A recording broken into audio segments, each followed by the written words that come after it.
Welcome back. In this presentation, we explore some, though certainly not all, theories of education. These theories help us answer the question, what is education, and inform our developing understanding of the reasons why we and others approach teaching and learning in particular ways. Collectively, these theories form practice traditions. This presentation is informed by the background reading found in Chapter 4 of your text. Previously, we've explored two formations of education, progressive education and mass education. Now we're going to widen the lens through which we view educational theories to include three major paradigms, namely behaviourism, cognitivism, and constructivism. However, the categorisation of theories within these is a little messy, as you'll soon see. Nonetheless, they provide an organisational structure from which to start this conversation. So my aim in this presentation is to provide an overview of three key paradigms of education theory. But first, let's establish a shared understanding of the term paradigm. A paradigm, defined by the Webster Dictionary, is a philosophical and theoretical framework of a scientific school or discipline within which theories, laws, and generalizations and experiments are performed in support of them are formulated. To simplify that, in this context, we'll call a paradigm or consider a paradigm as a worldview. As previously stated, there are many ways to categorise education theories. In this presentation, I'll use a common organisational structure, though if you Google education theories, you may find others. And it's important to note that some theorists, simply because they've formed more than one theory about education and have changed those over time, can belong to more than one paradigm. So paradigms incorporate a range of theories seeking to answer the question, what is education? The first paradigm we'll consider is behaviourism. This worldview is assembled under the principle of stimulus response. Behaviourists saw the mind as a black box and did not attempt to analyse its inner processes like thoughts, feelings, or motivation. Instead, they saw learning as a visible change in one's behaviour, which, unlike mind processes, can be measured. From behaviourist perspectives, a learner starts off as a clear slate, tabula rasa, or a blank slate, and simply responds to environmental stimuli. Those responses can be shaped through positive and negative reinforcement, usually a reward for desired behaviour and a punishment for undesired behaviour, increasing or decreasing the probability of repeating the same behaviour. Forming a stimulus-response associations will result in observable behaviour, and this, for behaviourism, is the most significant form of learning. Some learning theories within this behaviourism paradigm include Edward Thorndike, Ivan Pavlov, who you may have heard of for his experimentation with dogs. Baha Skinner is another notable theorist that you may have come across or will come across within your course. Many of these theories were formed as a result of scientific-based laboratory experiments and were conducted in Europe, predominantly in the 1800s and early 1900s.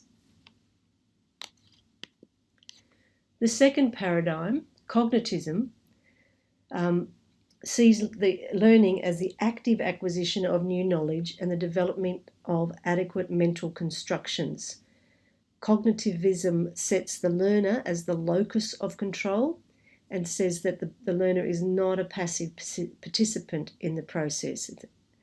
Cognitivism opens the black box of the mind to explain the complex cognitive processes and architectures, addressing learning with regard to insight, information processing, memory, and perception. It emphasises the role of prior knowledge and experience for learning outcomes and sees the learner, interestingly, much like a computer, as an organised information processor. Some of the learning theories associated with cognitivism are listed there. Robert Gagné and David Ausubel will probably be likely cognitivists that you will come across in your courses, your units here.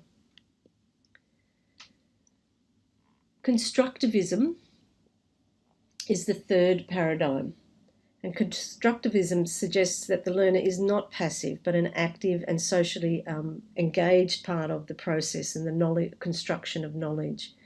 Knowledge cannot and need not be transferred to the learner, transmitted to the learner, but rather constructed by the learner. The learner constructs his own subjective interpretation and subjective meaning of the objective reality by cognicizing the subject. Learning occurs through interaction of the learner's prior knowledge, which Piaget calls it schemata, and the ideas and experiences. So there's a lot of information there. So the difference here is that the learner is active, and that we work from the known to the unknown with the learner. Some of the learning theories that you will definitely come across in this paradigm is the work of Lev Vygotsky, Jean Piaget, Lev and Wenger, work on communities of practice, Jerome Bruner as well, and just harking back to what we've talked about before, Dewey's philosophy of education fits into this this notion of constructivism, but because it's not necessary, it's sometimes called a theory, sometimes called a philosophy, so it's one of the messy spaces that I was talking about. So too is Piaget's theory. Sometimes it will be called a cognitive theory, sometimes a constructivist theory. He actually has a theory of cognitive constructivism, so that's a really good example of the way that the theories blur the boundaries of these paradigms that can sometimes look hard and fast and particular. They're not that at all, really. So the last paradigm we're going to be looking at here is critical theory. So similarly, it's been aligned with but has significant differences to social constructivism. So it's an extension of social constructivism, born out of social constructivism, but has come to be regarded as its own body of knowledge.